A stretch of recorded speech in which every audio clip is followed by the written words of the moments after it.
Greetings, and welcome to Wellspring Community Church. I'm Wendy Musgrave, the pastor at Wellspring, and I'm delighted to have you joining us this morning. Today we're continuing on with our worship series entitled Unraveled, Seeking God When Our Plans Fall Apart. Throughout this series, we are engaging biblical stories of unraveling, and we are looking for inspiration and clues as to how these stories might inform the unraveling in our own lives. So let's get started this morning by lighting a candle.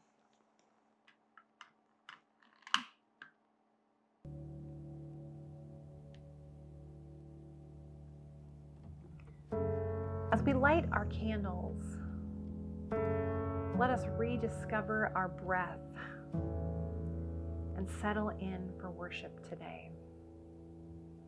This morning, as we begin, I will be sharing a poem entitled Seeking Understanding When Everything Falls Apart by Sarah R. Maybe we can create space, an opening, a crack into the soft parts of our hearts for words to take root and ideas to grow from weeds to trees that give instead of take. An opening between our back teeth, which we have held tight, clenched in our seeking. And maybe in that space, we can open up our hearts to the idea that it won't all make sense. That no amount of theology or wisdom or time or work can heal our grief or shame or our hurt. No amount of hope can undo suffering. And if we can do that, then maybe we can recognize that unraveling happens at home, behind closed doors, in sleepless nights and in worn-out prayers, as well as in the streets, with hands up when God's people are unable to breathe. And maybe that truth can help us to be gentle with each other, because unraveling happens to us all. It's universal and irreversible. It's communal and personal. And so I pray for an opening. I pray that the Spirit will blow into the caverns of our hearts,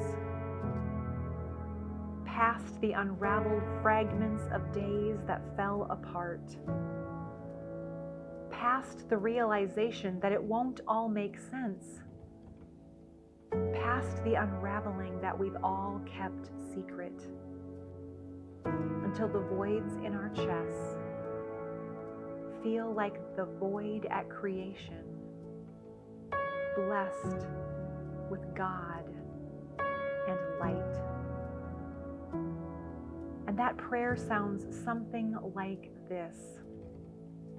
O great artist, in my clench fist rationalist heart that would rather argue and barter than have a fresh start, unlock the door, throw open the curtains, and create an opening in me. For I hold tight to unraveled things, wrapped up in anger, seeking understanding. So water worn soil and set this bird free. Create an opening in me. Amen.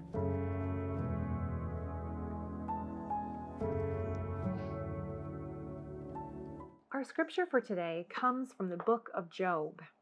And to be honest with you, Job is one of those books in the Bible that I steer clear of. But could we really have a series about unraveling, seeking God when our plans fall apart without addressing Job? Job's story is the epitome of unraveling, of plans falling apart. In fact, I had to laugh this week. I had pulled out several commentaries as I was preparing for today, and in one of the Job commentaries, in Feasting on the Word, begins with these words: "Dare the preacher enter the pulpit with the book of Job in hand? After all, this book has confounded its interpreters for millennia, unraveling those who seek to unravel it. No wonder my teeth are chattering as I approach this story. Job's unraveling threatens my own unraveling. I don't know what to make of it, and I know that in that I am not alone. This is a book that many have wrestled with, the questions far outweighing the answers. You really can't pull this all together in a neat and tidy package. Even the purpose of the book is debated. It's a mix of prose and poetry. It reads kind of like a folk tale. The opening notes in my Jewish study Bible dive right into the controversy, presenting a wide variety, a wide array of interpretations. They started by saying, generally, Job is viewed as the paradigmatic literary case of the innocent sufferer, afflicted by the deity by no fault of his own, and forever kept in the dark concerning the actual cause of his misery. Christian interpreters often look to Job as a faithful, patient sufferer, and in that they see foreshadowing of Jesus. For rabbis, Job's interpretation is a mixed bag.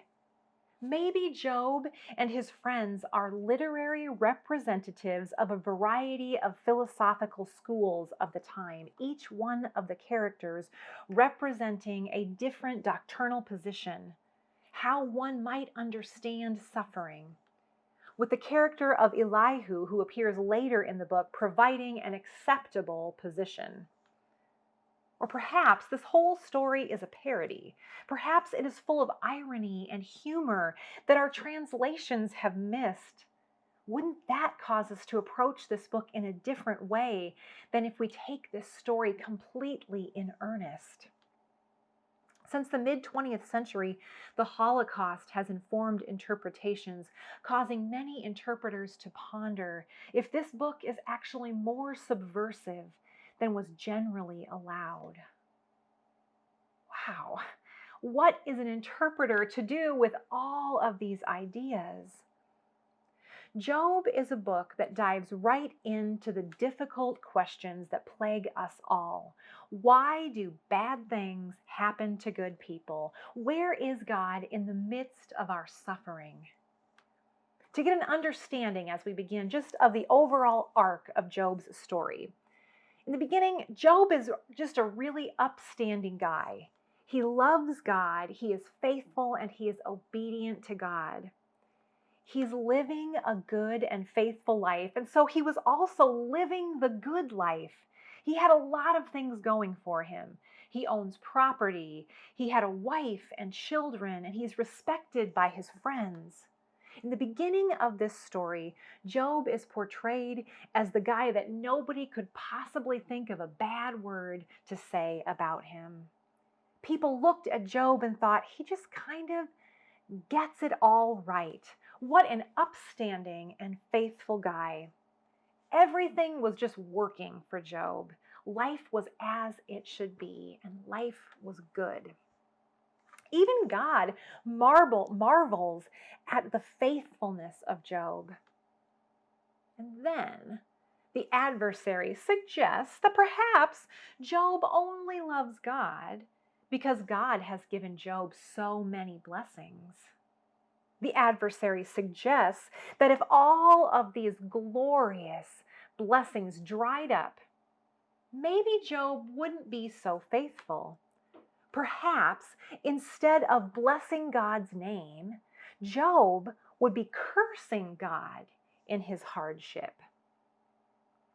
God doesn't think so, but God says, go ahead, do whatever you want with Job, whatever it takes.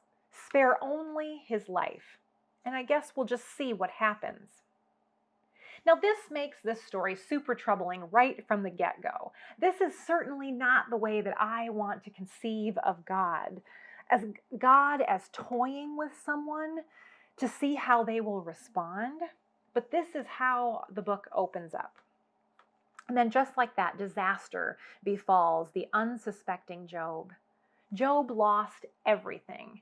First, his wealth and children, and then his wife and his health and his friends, everything. Only his life has been spared. As you can imagine, this blindsided Job. He'd always been so diligent to do things right, and he was filled with lament and grief. He confronts God. He just doesn't understand, and he wants answers. The story is structured in a pattern where hardship befalls Job out of the blue, out of no fault of his own.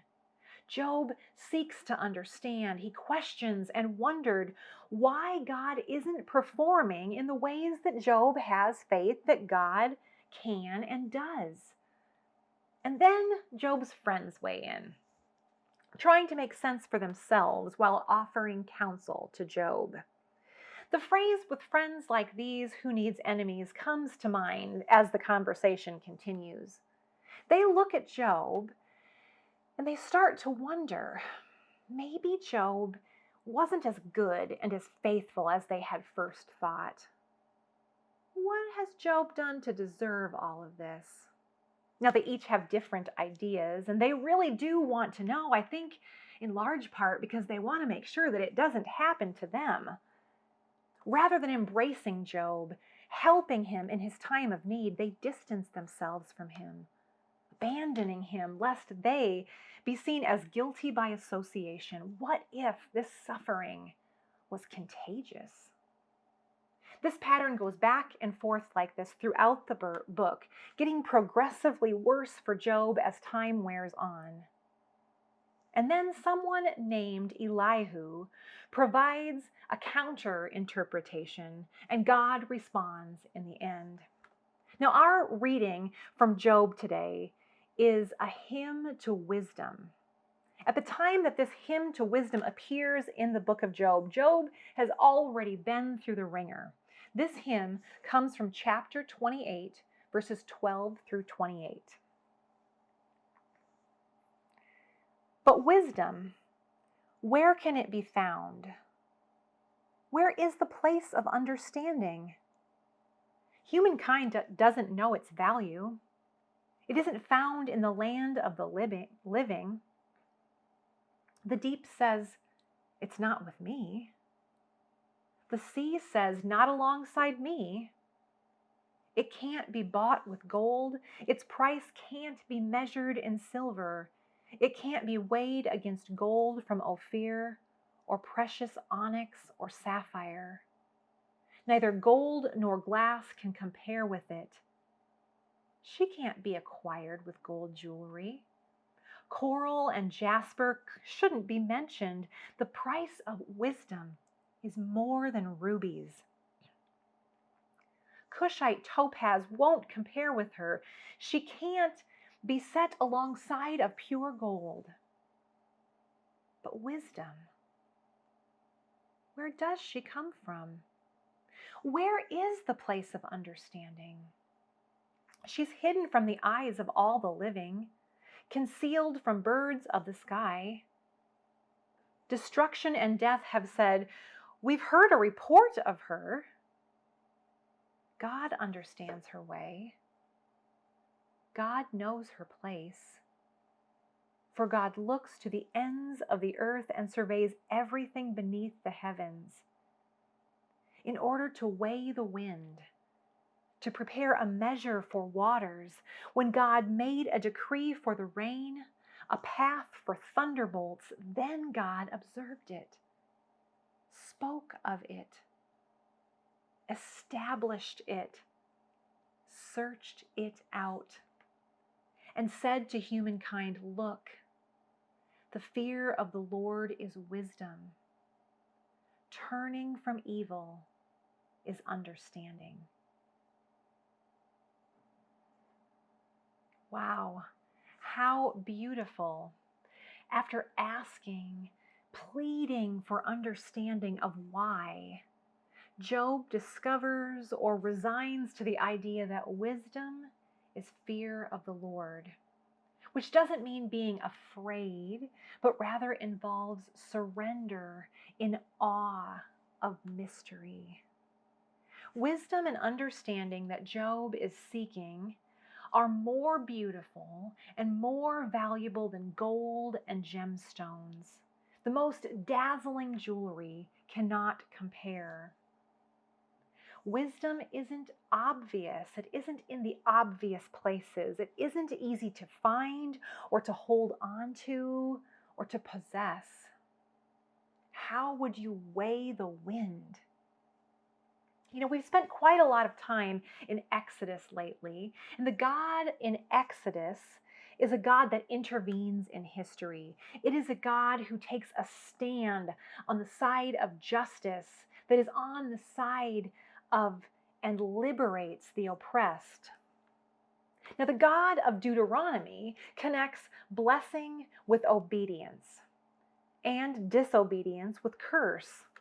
This is the God Job's friends seem to be clinging to, asking Job, just what have you done to deserve all of this misery? They're distancing themselves from Job so that this curse and misfortune won't rub off on them, because certainly those who are obedient are blessed. Certainly. Job's story and our hymn to wisdom caution us, not so fast. In the hymn to wisdom, it seems that certainty is not at all the point, but rather awe, wonder at mystery. This week I've been thinking a lot about Kate Bowler. A couple of years ago, I read her memoir entitled Everything Happens for a Reason and Other Lies I've Loved. Kate Bowler is a historian of the American prosperity gospel, which she defines as the belief that God grants health and wealth to those with the right kind of faith. So at age 35, Kate found everything in her life just kind of falling into place. She had a loving husband. She had a baby son. She had just landed her dream job teaching at her alma mater, Duke Divinity School, right after graduation. She'd also just published her first book entitled Blessed, where she is described by her colleagues. This book is described by her colleagues as the definitive work on the American prosperity gospel. Everything was just lining up and falling into place. And then the bottom completely dropped out of her world. She was diagnosed with stage 4 cancer, and she entered into a fight for her life. In 2016, Kate wrote an opinion piece for the New York Times entitled Death, the Prosperity Gospel, and Me, and it went viral.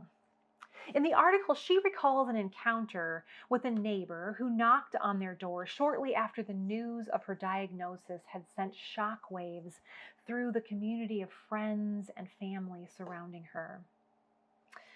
To her husband, when he answered the door, this neighbor reassuringly said, "Everything happens for a reason." And then her husband looked this neighbor square in the face and said, "I'd love to hear it." Taken aback, the neighbor said, "Pardon?" And he said, "I'd love to hear the reason why my wife is dying." Oh, wait a minute. Maybe we haven't adequately thought this through. Maybe we are tempted to be a lot like Job's friends. Rather than embracing mystery, we want to fill the silence that is provided by that chasm of questions. Why do bad things happen to good people? Why do some people die young and so full of unrealized potential when others, even some who inflict pain and bring destruction into their community, live to a ripe old age? It's hard to appreciate the wonder amidst the kind of chaos that these questions bring up for us. It's hard to just say, wow, that is awful. And then just be, just sit in the pain. Because if all of this is just luck or random chance, then what keeps us from being unlucky? Do we have any control? The answer to why me starts to become why not? It's interesting to me the perspective and insight that Kate's expertise on the prosperity gospel provide to her and Job's situation. She kind of is living Job's story.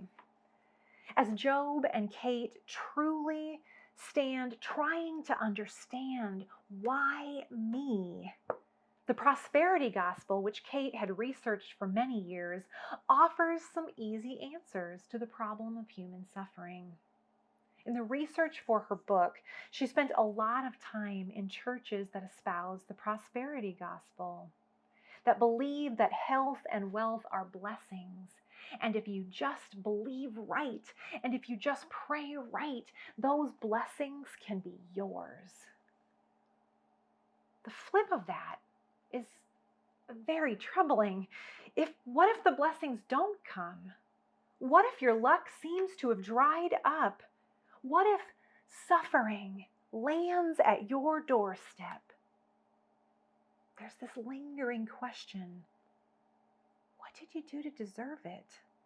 When Kate became ill, she started to feel questions very similar to those ones that were being asked of Job by his friends, coming from within the circle of friends that she had made during her research. What did you do wrong to deserve this?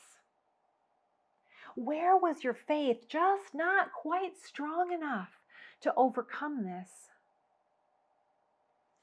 With the undercurrent also comes the question, what do I need to do so that this doesn't happen to me? You know, in the awakening that seems to be happening right now in our nation, awakening to inequality and injustice, awakening to some of the darkest parts of our history and to the perspectives and lived experiences of others, into our current context, the questions of Job and Kate resonate. What is blessing? What is earned? What is luck? What is privilege? What is curse? What is oppression, discrimination? What is evil that understanding calls us to turn away from? As we self-reflect, these answers are not easy to come by. The book of Job is a wild ride, and if at the end we were hoping that everything would be all neat and tidy, we're bound to be disappointed. Eventually, Job's health and wealth are restored. His wealth is even doubled. He finds a new wife and he has a new family. But Job's question, why me, is never really answered. And he is left to resign to or to revel in mystery, depending on how you interpret it. The book of Job doesn't include Job's final response to God. Like a good folk tale, the ending almost sounds like, and he lived happily ever after. The question, why me, is left unanswered, and in its wake, it leaves that question, why not? In the portion of the hymn to wisdom we read today, it appears that wisdom's value is immeasurable. And the value of wisdom is not found in answers, but in awe and wonder. Wisdom is the fear of God, and not fear in a being afraid and cowering kind of way, but a fear that is wonder and reverence at the beauty and creativity of the Creator. I pulled out my Old Testament textbook this week as I was trying to make sense of Job, and scholar Michael Coogan concluded perhaps the ambiguity of Job's final reply to Yahweh. And the book as a whole is deliberate. No easy answer exists for the problem of suffering. No formula can adequately explain the justice of God. Ambiguity. No answer as answer. There are just so many questions here. Can we believe that God is good? Can we continue to believe in original blessing, in a God of justice that is on the side of the poor and the marginalized? Can we continue to believe in a God who liberates from oppression and still find awe, faith, wonder in mystery, even as we witness and experience suffering? I warned you, this isn't going to be tidy. I know that I am left with more questions now than I began the week with. I think that there are two things that I have taken away from this week. The first thing is that wisdom is in the mystery, not in the certainty. If we insist on clinging to certainty, wisdom will continue to elude us. And the other thing is this: Christians have not historically been overly comfortable questioning or protesting the justice of God. Perhaps it is the promise of resurrection or the assurance that all things work together for the good of those who love God that keeps us from protesting the justice of God when we witness injustice in our world. But in the Jewish tradition, holding God's metaphorical feet to the fire when there is suffering, seems to be present when they are left wondering, God, where are you in this mess? Holding God accountable seems to be more of a thing. Now, I am a positive person. Although I don't know how it works, I do believe in the goodness of God. I believe maybe there is wisdom in leaning into goodness with faith, even when we can't see the good, when the good isn't apparent in our current situation. I remain a resurrection person. I still believe in a God of justice, even when I do not understand. And yet there is value in lament.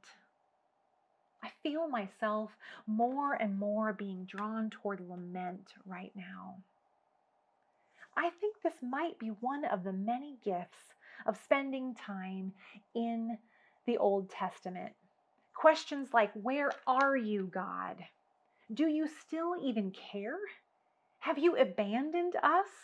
How long will we have to endure? These are all questions that the Old Testament writers are not afraid to just place right before God, demanding answers.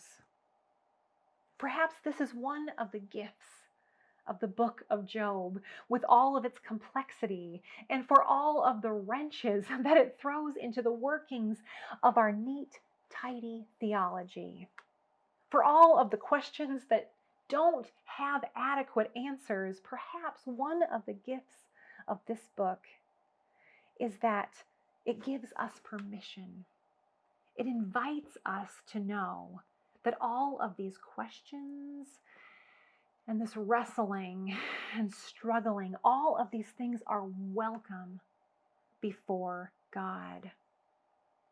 Job shows us an example of faith that isn't Pollyanna, that doesn't rely on blessings for signs of its legitimacy, but that is still solid even when the world falls apart. Job helps us to see that a willingness to wrestle with God in the difficulty is part of a strong faith. And in all of the questions and the uncertainty, this is the mystery that I am leaning into this week.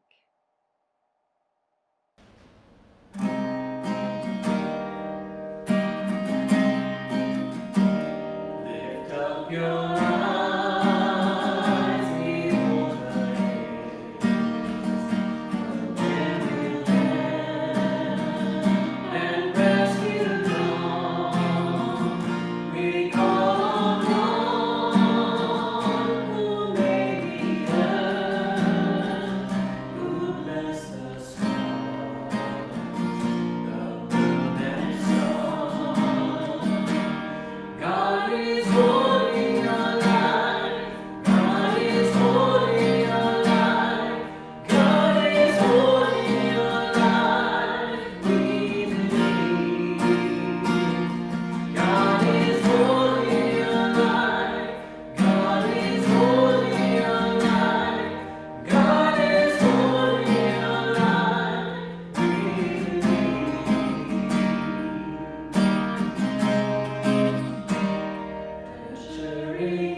As we close our time together today, may the song of creation restore you. May the song of justice infuse you. May the song of heaven enlighten you. And may the blessing of the living God, Creator Christ and Holy Spirit, be with us now and always. Going